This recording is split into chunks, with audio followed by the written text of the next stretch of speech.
It was an event that traumatized the nation. At 11:39 a.m. on January 28, 1986, the Space Shuttle Challenger lifted off from Cape Canaveral, bound for the stars. Across the nation, millions tuned in to see its historic flight, the flight that would put an ordinary civilian, a schoolteacher, Krista McAuliffe, into space for the first time. Instead, those viewers witnessed a tragedy. 73 seconds into its journey, the Challenger disintegrated at 46,000 feet. There was a distant fireball, a puff of smoke, and then nothing but numb silence. Today, the Challenger disaster remains seared onto the national consciousness. But while the story of the tragedy itself has been told and retold, it's a different story we're interested in today. Or rather, 7 different stories. The stories of 7 lives, each utterly unique and wonderfully ordinary. The lives of 7 crew members who died that fateful morning. In today's Biographics, we're uncovering the real people behind one of America's most iconic tragedies.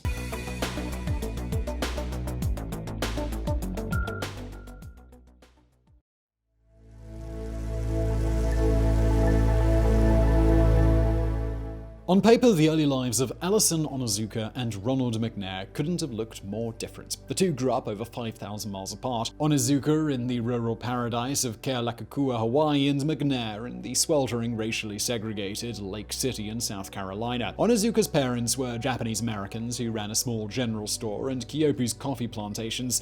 They weren't exactly well off, but neither were they poor. McNair, on the other hand, grew up knowing the value of labor, of having to help his family picking cotton in the harvest season beneath the brutal southern sun. Yet despite their superficial differences, these two boys were still united by one thing, by an invisible thread linking them across many miles. At nights, both boys looked up at the sky, and they liked to dream. The older of the two, Onizuka, was born on June 24th, 1946. His birth name was Onizuka Shoei, reflecting his Japanese heritage. But his childhood couldn't have been a more perfect picture of rural Hawaiian life. By day, the boy played among the coffee plantations and explored ancient caves, but it was at night that Onizuka's soul really came alive. Much later, he'd recall evenings spent lying on his back, staring up in awe at the stars above him, at the vast spread of the Milky Way shimmering like lights of a far-off city.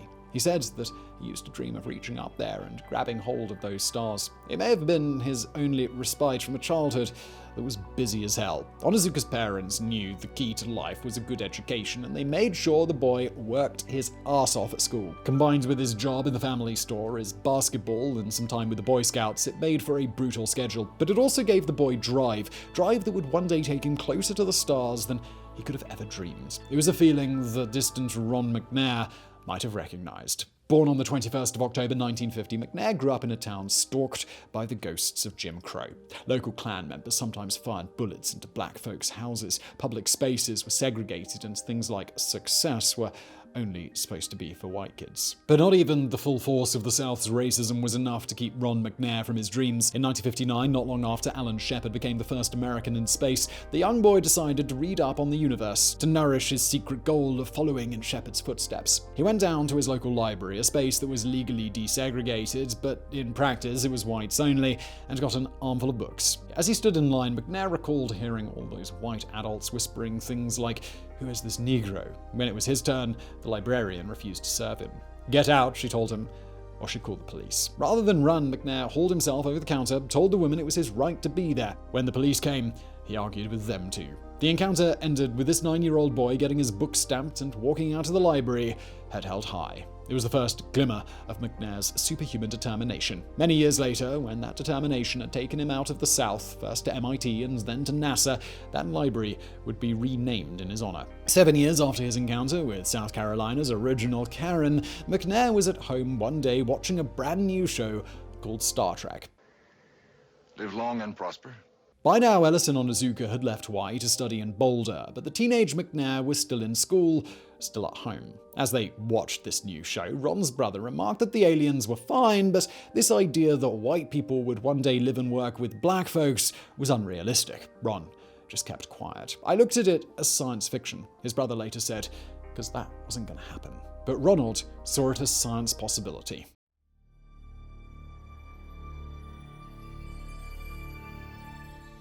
Much later, both Ellison Onizuka and Ron McNair would embrace the milestones they achieved, the first Japanese American and second African American in space. But Judith Resnick always kicked back.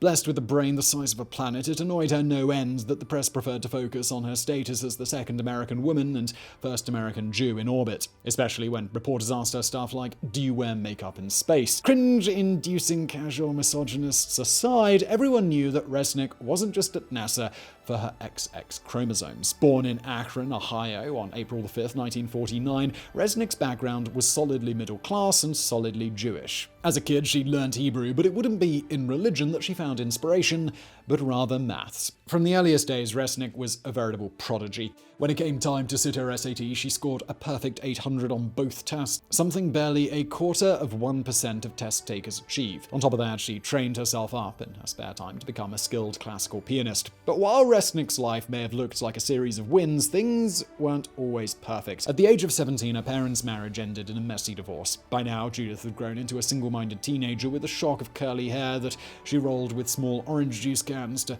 try and straighten it out. When her parents split, she all but cut her mother off, choosing to live solely with her dad. When she first went into space, she pointedly held up a sign saying, "Hi, Dad." Her strict mum would never get a similar greeting. But that was Judith Resnick all over. When she set her mind to something, be it personal or professional, there was simply no changing it. She wanted to study electrical engineering, she did it. She wanted to get her PhD, she did it. She wanted to apply for NASA, well, you get the idea. For Dick Scobie, this insane motivation may well have brought a wry smile to his face. He, of all people, knew what it was like to really commit to something. The commander of the Challenger, that fateful day, Francis Richard Scobie, was born on May 19th, 1939, in the shadow of Mount Rainier. Rather than a prodigy like Resnick, though, his childhood was defined by his seeming lack of greatness. He was big and a little slow. Not a bad student, but not a particularly good one. Nor was he all that social. As a teenager, a good night out for Scobie was going to the Rainbow Cafe with a couple of friends and finishing a whole bottle of ketchup with his fries. Most people in his small town assumed he'd grow up to work on the railroads like his dad. So when he enlisted in the Air Force right out of high school, it was something of a shock. Still, Scobie wasn't training to be a pilot or anything. He was a propeller mechanic, not all that different from the blue-collar work that he might have done on the railroads. Little did his friends realize that this was just the beginning. Despite never excelling, Scobie did have one quality that stood out in his early life. He never, ever gave up. It could be the football training he'd never missed once, or the studies he worked hard at, harder than the brainy kids who could just coast through life. This was his secret weapon. Knowing he wasn't naturally gifted meant Scobie also knew that he had to work 20 times as hard to get anywhere, and so that's exactly what he did. Repairing planes in the Air Force by day, he studied all night to get into the Airman's Education and Commissioning Program. It took until 1966, but he finally made it, finally became an officer, finally got his wings. But it wouldn't be straight to NASA. First, Dick Scobie was going to earn his stripes in the inferno of war.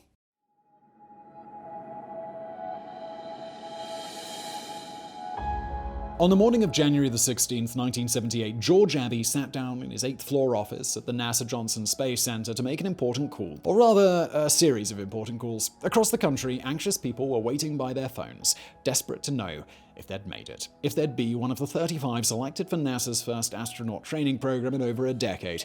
Prior to that wintry morning, the last set of recruits had been the XS-11 class way back in 1967. Also known as Astronaut Group 6, they'd been smart, commendable people, but they'd also been uniformly male and uniformly white, a description that could also fit Astronaut Group 7, brought over in 1969 from an abandoned Air Force space program. With the 1980s approaching, NASA wanted a group that would better reflect America. A group in which being white and having a dong wasn't a deal breaker. The calls George Abbey made that day would be the first tentative step along that path. Among the first notified was Ellison Onizuka. Since leaving Hawaii in the 1960s, Onizuka's career had taken off like, well, a rocket. Armed with a degree in aerospace engineering, the boy from Kona had enrolled in the Air Force, becoming a test pilot. But while plenty of flyboys had egos bigger than their aircraft, Onizuka charmed everyone with his modesty. He threw backyard luau's for his workmates, complete with whole roasted hogs, served the ground crew steaming mugs of Kona coffee. Yet, he wasn't the only beloved Air Force pilot in NASA's new class. After getting his wings, Dick Scobie had survived the green hell of the Vietnam War. A cargo pilot had come under enemy fire, taking hits in several runs, and experience he never liked to talk about. Yet, traumatic as Vietnam was, it didn't put Scobie off flying. Back in the US, the railroad worker's son had followed a similar career to Onizuka, test piloting experimental aircraft. This had included the X-24B, a prototype one step below the space shuttle itself. So when NASA opened its doors for applications, it was only natural Scobie would apply. But don't go thinking Scobie was just some adrenaline junkie. Outside flying, Scobie's greatest joys were painting and taking evening walks with his wife, holding hands as the stars came out. It was a relaxed home life that probably wouldn't have suited Ron McNair. Unlike Onizuka and Scobie, McNair's path hadn't taken him to the Air Force, but instead to being a badass scientist. After graduating in 1967, the boy from South Carolina had sworn to have his PhD in 10 years. He'd left the South, headed to MIT, where he'd graduated age 26 with both a doctorate in laser physics and some eccentric hobbies. McNair was seriously into karate. How serious? Well, so serious that he'd written an article for Scientific American on the physics of martial arts, which is basically a teenage boy's fantasy of what science is like. He was also an accomplished saxophone player. In 1984, he'd make history by being the first person to play an instrument in space. But there was at least one other musician among NASA's new hires. Despite being known as the 35 new guys, the 1978 intake included 6 women. One famously would be Sally Ride, the first American woman in space. Another would be Judith Resnick. Of everyone in this video who isn't named Krista McAuliffe, Resnick may have had the strangest journey to NASA. In 1970, she'd married her college sweetheart and gone to work for the Radio Corporation of America. There, she'd settled into what should have been a comfortable middle-class existence. But comfortable had never been enough for Resnick. Not long after divorcing, she'd sat on the Delaware shore with some friends when they glimpsed the form that she was filling in. It was an application to join NASA. With the single-mindedness she brought to everything, Resnick had chased this opportunity, putting herself through an insane exercise regime to pass the physical. It had been hard work, but it paid off. Just before 6 a.m. on January the 16th, Resnick received a call from George Abbey. Out of 10,000 applications, she'd made the cut. 2 weeks later, Resnick would find herself in Houston meeting Onizuka, McNair, and Scobie for the first time. Little did she know how tragically her name would soon be tied to theirs.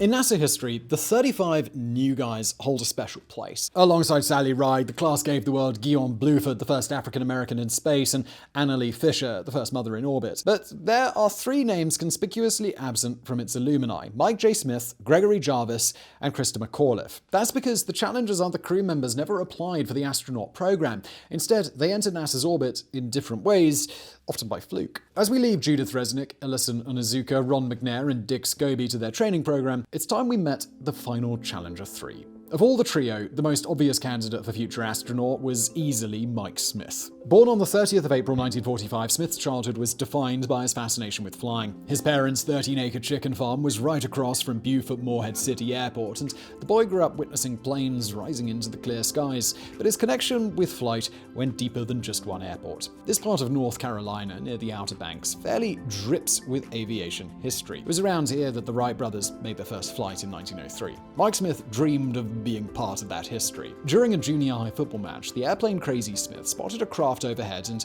halted the game just so he could stand there and look. On his 16th birthday, he completed his first solo flight, earning his pilot's license before he could even drive a car. But while Smith would always be obsessed with aircraft, his dreams were about to be boosted to a whole other level. Just like Ron McNair down in Lake City, Smith followed Alan Shepard's 1961 spaceflight with awe. According to his brother, Smith decided right then and there that he'd one day go into space. Only his career didn't quite take him in that direction. Enrolling in the US Naval Academy in June of 1963, Smith followed his original passion for airplanes. He went to the Navy's flight school, pausing only to marry Jane Ann Jarrell, and from there it was into war. Like Dick Scobie, Mike Smith flew in Vietnam. Unlike his future commander, though, Smith flew attack planes, big A-6 intruders that took off from the aircraft carrier Kitty Hawk, named after the same North Carolina town that Smith had flown over as a teenager, where the Wright brothers took their history-changing flight. When 1978 rolled around and our first 4 subjects were applying for NASA's astronaut school, Smith was chilling in the Mediterranean, where he'd been assigned to a ship. But there must have been a tiny part of him yearning for something more, a part that remembered how, aged 16, he'd listened to news of Alan Shepard's flight and and dreamed of going into space. We can infer this because in 1980, NASA approached him with an offer to become an astronaut. Just weeks before, the Navy had offered Smith a job of commanding an entire A6 squadron. That Smith turned them down for a lower rank and lower pay at NASA speaks volumes about his priorities. And it wasn't easy either. Effectively demoted, he had to struggle for 2 years as a novice again, only finally working his way back up to the rank of commander in 1982. By now, the space shuttle was undertaking regular missions into orbit, but getting on a flight wasn't guaranteed, not when so many were waiting their turn. So Smith waited and waited. He waited as the years passed, as the 1978 class went into space, breaking records and making historical firsts. He waited until finally, one day, his time came. In late 1985, NASA told Mike Smith they'd scheduled him for his first spaceflight. He'd be second in command aboard the Challenger in January of 1986. His commander would be Dick Scobie, and with him would be Ellison Onizuka, Judith Resnick, and Ron McNair, plus 2 civilians. One of them was an engineer whose company NASA had offered seats as a sort of thanks for work done. The other would be the first teacher in space.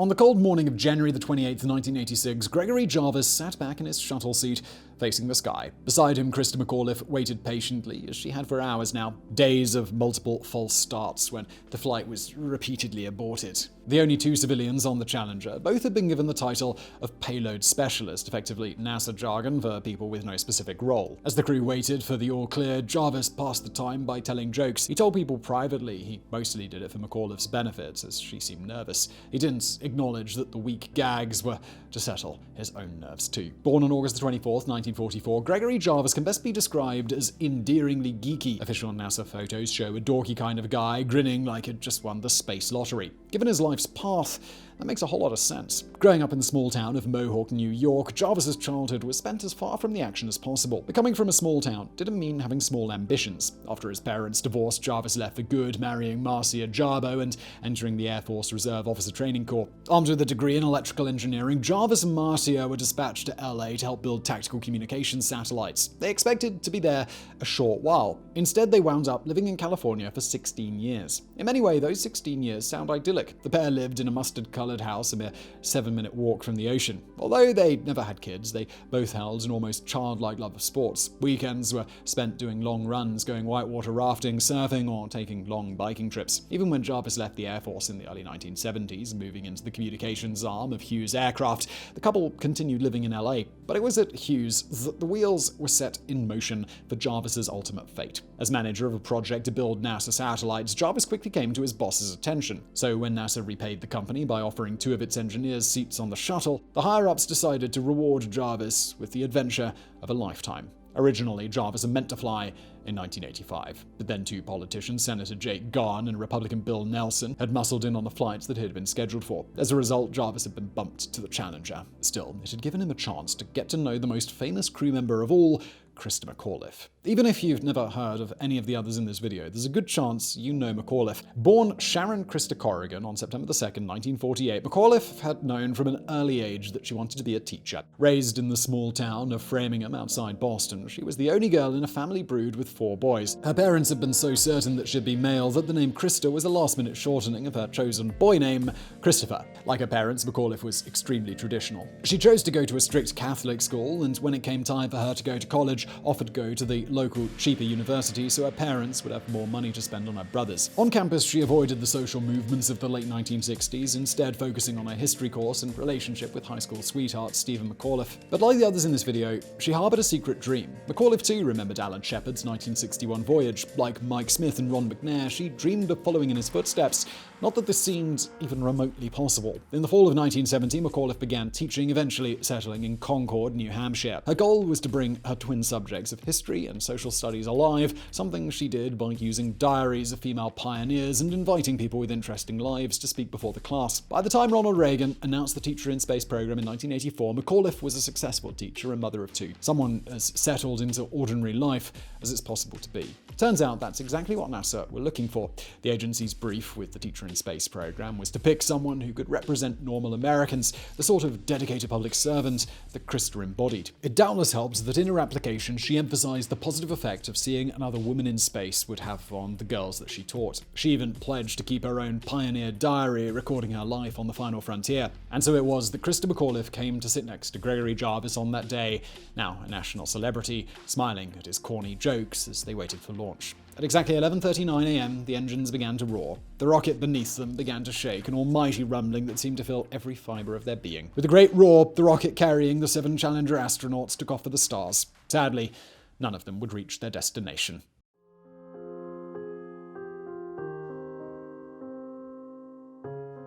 73 seconds after launch, the Challenger broke apart at 46,000 feet. The cause would later be determined to be 2 small rubber O-rings that failed in the cold temperatures, something NASA had been warned about. It was an entirely preventable disaster. Although the craft went up in flames, it's today thought that the crew survived the initial fireball, only dying when their capsule crashed into the ocean 2 minutes later. The last words captured by the in-flight recorder belonged to Mike Smith. Just before the shuttle disintegrated, he could be heard saying, "Uh-oh." After that, there was nothing. At this point, the details of the tragedy itself are well known. How the crew's families were on the ground watching as the Challenger ignited before their eyes. How TV cameras broadcast the disaster live, including to millions of children watching via special links in their schools. The other equally sad but smaller details, like how McAuliffe's 9-year-old received a letter she'd written a week after the accident, or how her father had said he felt sure Gregory Jarvis had held her hand as they fell towards the ocean, a last act of kindness before their lives were cut short. We could go on. The switch activated on Mike Smith's breathing pack from behind, suggesting Judith Resnick used her last moments on Earth to try and help her crewmate. The sad return of Ellison Onizuka's remains to his beloved Hawaii, the scholarship program since set up in Ron McNair's name for disadvantaged kids. We could go on.